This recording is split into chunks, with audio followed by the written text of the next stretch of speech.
అంగం గట్టిగా చేసుకోవడానికి మరో రెమెడీతో నేను మీ ముందుకొచ్చాను విత్ సైంటిఫిక్ ప్రూఫ్. ఏ రెమెడీ అయినా సరే బ్లైండ్లీ వాడకూడదు. ఒక క్వాలిఫైడ్ డాక్టర్ చెప్తేనే మీరు దాన్ని ఫాలో అవ్వండి. డెఫినెట్లీ మీకు రిజల్ట్స్ వస్తాయి. ఈరోజు ఫస్ట్ మనం రెమెడీ తయారు చేసేద్దాము. దాని తర్వాత అందులో ఏమి ఇంగ్రీడియంట్స్ ఉంటాయి దాని గురించి మాట్లాడదాము. దాని ఎఫెక్ట్స్ ఏముందో అవి చూద్దాము. ఫస్ట్ రెమెడీ తయారు చేసేది చూడండి. ఫస్ట్ గోరువెచ్చిన వాటర్, పొద్దున లేవగానే ఫస్ట్ ఈ పని చేయండి. మీరు గోరువెచ్చిన వాటర్ ఏదైతే ఉంటుందో ఒక హాఫ్ గ్లాస్, అర్ధ గ్లాస్ కంటే కొంచెం తక్కువ, అందులో మీరు 3 వెల్లుల్లి ఉంటాయి కదా, ఈ 3 వెల్లుల్లి మీరు అందులో అంటే కొంచెం లైట్ క్రష్ చేసి అందులో వేసేయండి. ఈ వెల్లుల్లి ఇందులో మీకు వేసేసిన తర్వాత సెకండ్ ఏదైతే ఉంటుందో కాఫీ పౌడర్ ఏదైతే ఉంటుందో ఈ కాఫీ పౌడర్ మీరు తీసుకొని ఒక హాఫ్ స్పూన్, ఈ చిన్న స్పూన్ ఉంటుంది కదా దీంతో ఒక హాఫ్ స్పూన్ ఇది అందులో వేసేయండి. ఇప్పుడు చూడండి నేను ఎలా ఇస్తున్నాను, గోరువెచ్చిన వాటర్లో ఇది వేసేస్తున్నాను. అంటే ఒక హాఫ్, లేకపోతే ఇది చిన్న స్పూన్తో చేయొచ్చు. ఇంకోటేమో ఇవి మూడు వెల్లుళ్ళు ఏవైతే ఉంటాయో లైట్ క్రష్ చేసి అందులో వేసేయండి గోరువెచ్చిన వాటర్లో. అలాగే హనీ, ఇది హనీ అంటే తేనె. ఈ తేనె ఒరిజినల్ తీసుకోండి, దేశీ తేనె తీసుకుంటే బాగుంటుంది. అది మీరు ఒక టీ స్పూన్ ఫుల్ ఇందులో వేయండి. ఒక చెంచా వాడి ఇందులో వేసేయండి. ఇది అంటే ఇందులో వేసిన తర్వాత దీన్ని మంచిగా మిక్స్ చేసేయండి. ఓకే, ఇది మిక్స్ చేసిన తర్వాత మీరు దీనిపైన ఏదైనా ఒకటి క్లోజ్ చేసి పెట్టండి. అది పెట్టేసిన తర్వాత మీరు ఈవినింగ్ కల్లా, అంటే ఆ పని చేసే ముందు మీరు కలవాలనుకున్న రోజు మీరు ఏం చేయాలంటే అది తీసి మీరు అది వాడేయండి. అది వాడిన తర్వాత మీరు అంటే 1 గంట 2 గంటల ముందు, 1 గంట ముందు అలా వాడండి. ఏ మెడిసిన్ అవసరం లేదు మీకు. ఇలా మీరు కంటిన్యూ 60 డేస్ చేయండి. డైలీ వాడచ్చు. వాడితే మీకు ఇప్పుడు ఏమేమి బెనిఫిట్స్ వస్తాయో నేను చెప్తాను. కాఫీ పౌడర్ ఒక రీసెర్చ్ ప్రకారం ఏం చూసారంటే ఇందులో నార్మల్లీ కెఫీన్ ఉంటుంది. ఆ కెఫీన్ ఏం చేస్తుందంటే మీ టెస్టోస్టెరాన్ లెవెల్స్ని ఎక్కువగా చేస్తుంది. అంగం గట్టిపడాలంటే మీకు ఏ హార్మోన్ కావాలి? టెస్టోస్టెరాన్ హార్మోన్ కావాలి. ఆ టెస్టోస్టెరాన్ లెవెల్ బూస్ట్ అవ్వాలంటే మీకు కెఫీన్ ఉంది. Scientific proof. ఏదంటే బ్లైండ్లీ చెప్పట్లేదు. చాలామంది ఏమంటారు, ఇది అందరికీ చెప్తున్నారు, అసలు అందరూ చెప్తే తెలుస్తుందా అన్నట్టుంటే మీరు గూగుల్ చేసి చూసుకోవచ్చు. ఇందులో ఈ టెస్టోస్టెరాన్ లెవెల్స్ పెంచే శక్తి ఉంటుంది. ఇంకోటి ఏంటంటే కొంతమందికి ఇది వాడిన తర్వాత ఎప్పుడు సరే ఎరెక్టైల్ డిస్ఫంక్షన్ ప్రాబ్లం రాదు. కొంచెం రిస్క్ ఏముంటుందంటే కొంచెం నిద్ర వస్తుంది, బ్లడ్ ప్రెషర్ ఎక్కువ అయ్యే ఛాన్సెస్ ఉంటాయి. బ్లడ్ ప్రెషర్ ఉన్న వాళ్ళు కొంచెం తక్కువ క్వాంటిటీలో తీసుకోవాలి. ఇది ఇప్పుడు నేను చెప్పినంత క్వాంటిటీలో తీసుకుంటే మీ బ్లడ్ ప్రెషర్ కూడా పెరగదు, మీకు అసలు ఏ సైడ్ ఎఫెక్ట్ కూడా ఉండదు. నేచురల్ వేలో ఈ కెఫిన్ కంటెంట్ గురించి మీరు ఇప్పుడు తెలుసుకున్నారు. ఇందులో ఏదంటే కాఫీ ఏదైతే ఉంటుందో ఇందులో యాంటీ ఆక్సిడెంట్స్, అంటే బ్లడ్లో యాంటీ ఆక్సిడెంట్ ప్రాపర్టీస్ ఉంటాయి. ఒక మంచి ఎరెక్షన్ కొరకు యాంటీ ఆక్సిడెంట్ ఉండాలి. అలాగే బ్లడ్ ఫ్లో మంచిగా అవ్వాలి. బ్లడ్ ఫ్లో మంచిగా అవుతే 8 times ఎక్కువగా రెట్లో ఒకవేళ అంగంలో బ్లడ్ వస్తేనే అంగం గట్టిగా పడుతుంది, ప్రాపర్ ఎరెక్షన్, డిజైర్డ్ ఎరెక్షన్ వస్తుంది. అయితే ఈ కెఫిన్ వాడడం వలన మీకు వస్తుంది, మీకు ఈ ఎఫెక్ట్స్ మీరు తీసుకోవచ్చు. ఇంకోటి ఏంటంటే ఇప్పుడు మనం చూసేది వాస్కులర్ హెల్త్ కూడా కాఫీతో మంచిగా ఉంటుంది. ఇప్పుడు మనం చూసాము వెల్లుల్లి గురించి మనకు ఇంతకుముందు కూడా మనం చూసాము. దీంట్లో ఎలుసిన్ అనే ఒక ఇంగ్రీడియంట్ ఉంటుంది. ఇది మీ బ్లడ్ ఫ్లోని అక్కడ పెంచుతుంది.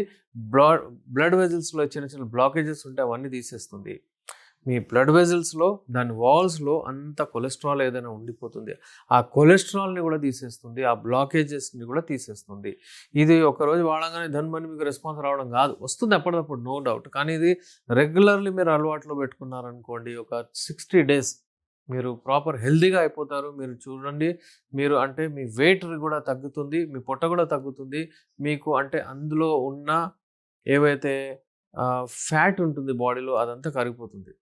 ఒకవేళ మీరు ఈ ఇంగ్రీడియంట్ వాడిన తర్వాత మీకు అంటే బ్లడ్ సర్క్యులేషన్ అక్కడ మంచిగా అవ్వట్లేదు, అంత ఎరెక్షన్స్ మళ్ళీ రావట్లేదు అంటే ఎక్కువగా ప్రాబ్లం ఉన్నట్టు.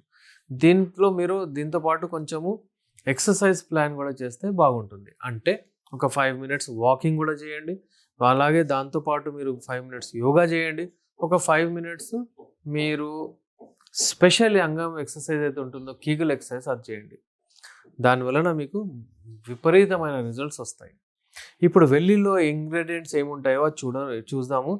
నార్మల్లీ వెల్లుల్లిలో హైడ్రోజన్ సల్ఫైడ్ అనే ఒక ఇంగ్రీడియంట్ ఉంటుంది. అది ఏం చేస్తుంది, ఆ హైడ్రోజన్ సల్ఫైడ్ కంటెంట్ ఏదైతే ఉంటుందో అది మీ బ్లడ్ వెజల్స్ని డైలేట్ చేస్తుంది. అక్కడ బ్లడ్ మంచిగా వచ్చేటట్టు చేస్తుంది. అల్టిమేట్లీ బ్లడ్ మంచిగా ఉండాలి, బట్ బ్లడ్ 8 times రెట్టింపు రావాలి. అయితే ఇది హెల్ప్ చేస్తుంది. వెల్లుల్లిలో ఎలిసిన్ అనే ఉంటుంది. అది కూడా బ్లాకేజెస్ తీస్తుంది. మీ కార్డియోవాస్కులర్ హెల్త్ని మంచిగా చేస్తుంది. హైడ్రోజన్ సల్ఫైడ్ కూడా మీ కార్డియోవాస్కులర్ సిస్టమ్ని మంచిగా చేస్తుంది, హెల్తీగా చేస్తుంది. వెల్లుల్లికి మీరు వెల్లుల్లి ఏవైతే ఉంటాయో అవి మీ అలవాటులో డెఫినెట్లీ పెట్టండి. సో వ్యూవర్స్, ఈ రెమెడీ తయారు చేసుకోండి. పొద్దున పూట తయారు చేసి రాత్రి పూట దీని మీద నుంచి మూత తీసేసి మీరు వాడండి. మీరు ఎప్పుడైతే రతిక్రీడలో పార్టిసిపేట్ అవ్వాలనుకుంటున్నారో దానికంటే ఒక 1 hour ముందు, హాఫ్ అన్ అవర్ ముందు వాడండి. మీ టైమింగ్లో, మీ గట్టితనంలో, మీ ఈవెన్ దీని వలన మీ ఓవరాల్ హెల్త్ కూడా మీకు మంచిగా అయిపోతుంది. ఈ రెమెడీస్ వాడుతూ ఉండండి. నార్మల్లీ ఒక పేషెంట్ నా దగ్గర వచ్చి అంటే అపాయింట్మెంట్ తీసుకొని మరీ వచ్చి నాకు అంటే మీ రెమెడీస్ ఫాలో అవుతున్నాను సార్ అని థ్యాంక్స్ చెప్పడానికి నేను వచ్చాను అన్నట్టు కూడా చెప్పారు. అయితే నాకు తెలుసు మీరు నా రెమెడీస్ ఫాలో అవుతున్నారు, హెల్తీగా ఉంటున్నారు. కమర్షియల్ వేలో నేను ఏం ఆలోచించట్లేదు. నా నాలెడ్జ్ ఏది ఉందో, నాకు ఎంత తెలిసిందో మీకు చెప్పాలని నాకుంటుంది. మీరు అంటే చాలామందిని చూశాను నేను, యూజువల్లీ ఎఫర్ట్ చేయలేరు. ఎఫర్ట్ చేయని వాళ్ళకు కూడా మనము హెల్ప్ చేయాలి. ఇంకా ఉన్న వాళ్ళకి కూడా టైం ఉండదు. ఈ రెమెడీస్ అన్నీ యూజ్ చేస్తూ చాలామంది హెల్తీగా ఉన్నారు. చాలామందికి చిన్న చిన్న ప్రాబ్లమ్స్ అన్నీ వెళ్ళాయి. చాలా ఫాలో అవుతుంటారు, సబ్స్క్రైబ్ చేస్తారు. చాలామంది థ్యాంక్ యూ సో మచ్ మీ అందరికీ. నా పేషెంట్స్ ఎప్పుడైనా సరే నేనేమనుకుంటానంటే హెల్తీగా ఉండాలి, వాళ్ళు ఏ హాస్పిటల్కు, ఏ క్లినిక్ అటు ఇటు వెళ్ళకూడదని. ఇంకా holistic approach, head to toe ఏదైనా ప్రాబ్లం ఉంటే కూడా అన్ని ప్రాబ్లమ్స్ని తొలగించుకుంటూ పోతాము. షుగర్ ఉన్న వాళ్ళకు నేను అంటే షుగర్ మేనేజ్మెంటే కాకుండా షుగర్ ఉన్న వాళ్ళకు HbA1c రివర్సల్కి కూడా మెడిసిన్స్ ఇవ్వడం జరుగుతుంది. సో వ్యూవర్స్, మీకు కమర్షియల్ వేలో వెళ్ళి అటు రండి మా మెడిసిన్స్ వాడండి అని చెప్పకుండా నేనేం చెప్తున్నానంటే మీరు ఇంట్లో కూర్చొని ఫస్ట్ మీరు హెల్తీగా అయిపోండి. ఏదైనా చిన్న సమస్య ఉంటే మీరు తొలగించుకోండి. తర్వాత ఏదైనా ఉంటే నేను ఉన్నాను, మీరు ఎప్పుడైనా అపాయింట్మెంట్ తీసుకొని నాతో కలవచ్చు. బట్ హెల్తీగా ఉండండి, మంచి ఎక్సర్సైజ్ చేయండి, మంచి డైట్ తీసుకోండి, రెమెడీస్ ఫాలో అవ్వండి, చిన్న చిన్న ప్రాబ్లమ్స్ని తొలగించుకోండి, హ్యాపీగా ఉండండి. Thank you. మీరు ఇంట్లో కూర్చొని మంచిగా మీ అంగాన్ని గట్టిగా చేసుకోవచ్చు. ట్రీట్మెంట్స్, వైద్యాలు అవి ఇవి వాడి ఇంకా ఉన్నది పోయినట్టు చేసుకోకుండా మీరు ఎలా హెల్తీగా ఉండాలో చెప్తాను. ఈ మెంతులు ఏవైతే ఉంటాయో దీనిని వేరే వేరే పేర్లతో అంటే చెప్తూ ఉంటారు. వాడే పద్ధతి ఫస్ట్ నేను చెప్పేస్తాను. 1 teaspoonful, ఒక స్పూన్ మెంతులు తీసుకొని